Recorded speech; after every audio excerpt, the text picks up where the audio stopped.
cold sausage! I don't Sissy, want we're to again, you fucking pussy! very Get knocked back happy. out! This is press conference and we speak a lot of, but my language will be in ring, you know. Maybe it's possible, maybe it's not. We'll see. It's God's will. I'm deep down inside of Tyson. He's as deep as the ocean.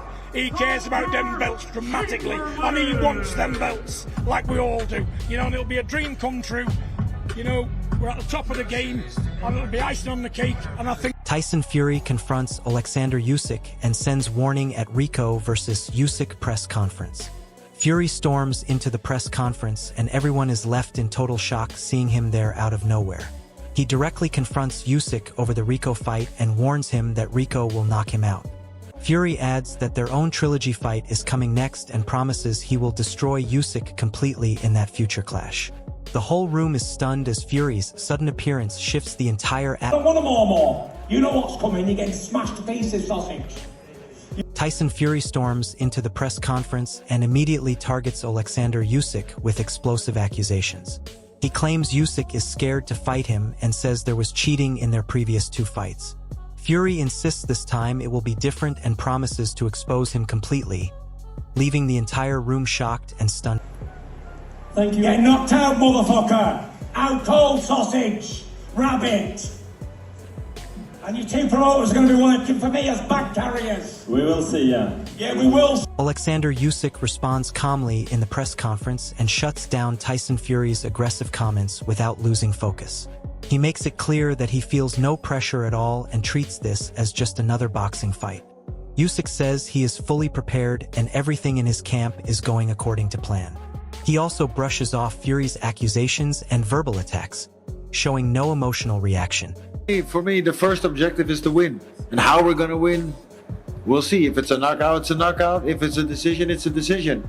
So, and if it would come to a decision and I get the win, wow. Then I faced the best pound for pound fighter in the world for years and years, and I've beat him in 12 rounds. Then he tried everything and he couldn't beat me. So that would be like the ultimate. Tyson Fury ramps up the tension at the press conference as he confidently predicts a brutal outcome in the fight. He says it will be a proper battle because neither man is backing down or avoiding the challenge. Fury makes it clear that he is not running from anyone and believes the clash will end violently, insisting someone is getting knocked out. His words add even more heat to an already intense atmosphere, with the crowd reacting strongly to his fearless and aggressive prediction. Look in the world and we're going to have a fight and that's it. Going to be a good fight too, because he don't shy away and I'm running nowhere, so someone's getting chinned. Derek Chisora keeps the conversation unpredictable as he casually suggests that Oleksandr Usyk could lose this fight, even throwing in a blunt, just hit the guy mindset. His comments mix humor and belief in Rico's danger, implying that one clean shot could change everything and shock Usyk on fight night. Verhoeven would beat you then, right? Mate, yeah, maybe so. But I'm telling you, he might beat you. He's going to beat Usyk. Really? Yeah. How does he do that? Just hit the guy. Yeah, no, but it's not that easy, as you know. Eddie Hearn gives a more respectful and measured take, highlighting Rico Verhoeven's status as one of the greatest kickboxers of all time. He acknowledges Rico's real physical power and striking ability, making it clear that Usyk is facing a serious athlete, not just an outsider stepping in for hype. Let's respect Rico enough for what he is. You know, he's a good striker. He's one of the greatest kickboxers of all time. He can punch very hard. Physically, Eddie Hall raises the intensity even higher, calling Rico Verhoeven one of the most dangerous fighters he has ever met. He warns that among elite names like Fury, Joshua, and Ngannou, Rico would be the one he'd least want to face, stressing that his brutal kickboxing pace and power could surprise Usyk if it fully transfers into boxing. Tyson Fury, Francis Ngannou, Alex Pereira, Conor McGregor, line them all up, right? And say, right, which one would you want to fight the least? Fucking Rico Verhoeven. He is that dangerous of a man. And with the kickboxing, and again, people just don't know this, is kickboxing is like three-minute rounds. The intensity is fucking insane. They are punch kick, punch kick, punch kick. They're fierce. And if Rico brings that into the boxing, I think it's going to... Johnny Nelson focuses on Usyk's training intensity and says he needs to dig deep if things get tough in the fight. He highlights how Usyk is sparring hard in camp, working with multiple heavy and fast partners, showing he is being pushed to the limit. Nelson suggests Usyk is sharpening himself for a serious test and not taking this lightly at all. To pull that out of Usyk. So once he can pull it out, but if he can't, and Usyk gets on a roll. Listen, I'm hearing stuff in Usyk's training camp. Usyk's training, and I mean, he's got 5 big guys. He's got 5 fast guys that he's sparring with, and he's smashing them. To the point where it's got this last week, they're only letting him do 6 rounds. The 5 guys, the 5 heavyweights that he's Rico Verhoeven explains his tactical mindset going into the fight, saying he studies every opponent carefully to find weaknesses and openings. He believes he is not a typical boxer and brings a different style that can surprise Usyk. Rico stays confident that his unpredictability will be a key factor in breaking down Usyk's rhythm during the fight. Well, of course, we've watched a lot of footage, and every fighter has his openings and has his weaknesses. So do I. So that's how we approach it, and we just try to show him something different that he hasn't seen before. So, like, I'm not your typical boxer, and I think that... Peter Fury praises Rico as a phenomenal athlete but keeps things realistic, saying true judgment will only come when both men are in the ring.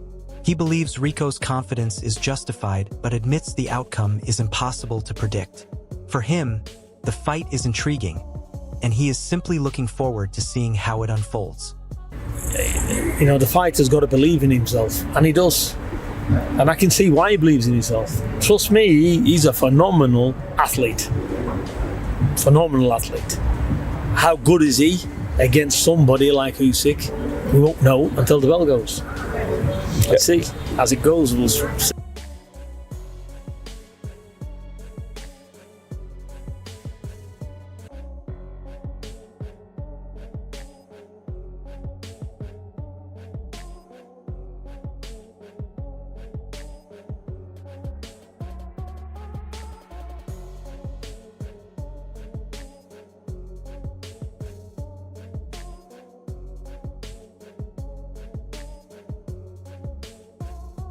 Not new because it's a boxing fight. Yeah, it's a boxing fight. Yeah, Rico, it's a kickboxing fighter, but I think it's a tough guy. And Usyk stays calm, but there is real tension behind his words as he addresses Rico's challenge. He acknowledges Rico as a dangerous and powerful kickboxing champion, but makes it clear this is still a boxing fight and not a show. You can feel the seriousness in his tone as he rejects any idea of underestimating the threat. Usyk insists his preparation is fully focused and disciplined, warning that this is not entertainment for him.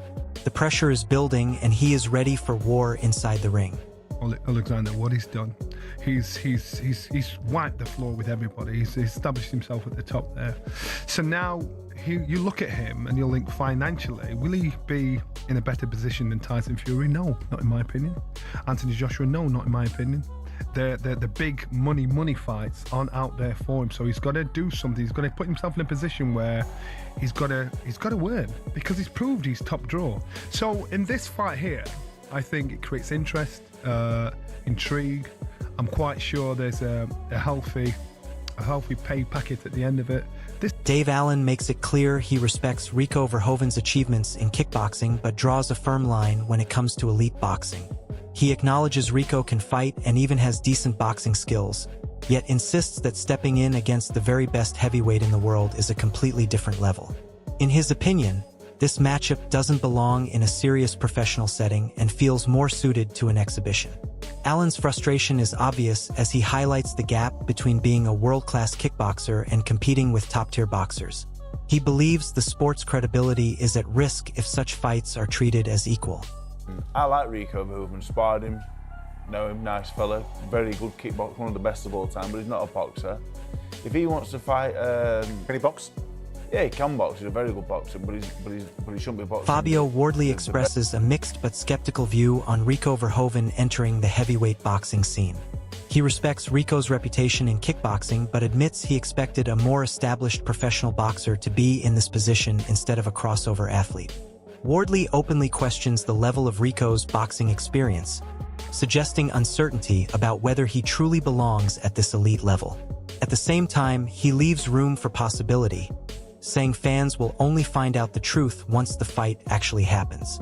His tone reflects both curiosity and doubt, as he hopes Rico eventually returns to face top-tier professional boxers if this experiment doesn't fully prove itself. I understand that he's kind of earned the right to do what you want, but I at least expected it to be some sort of active boxer, someone of some...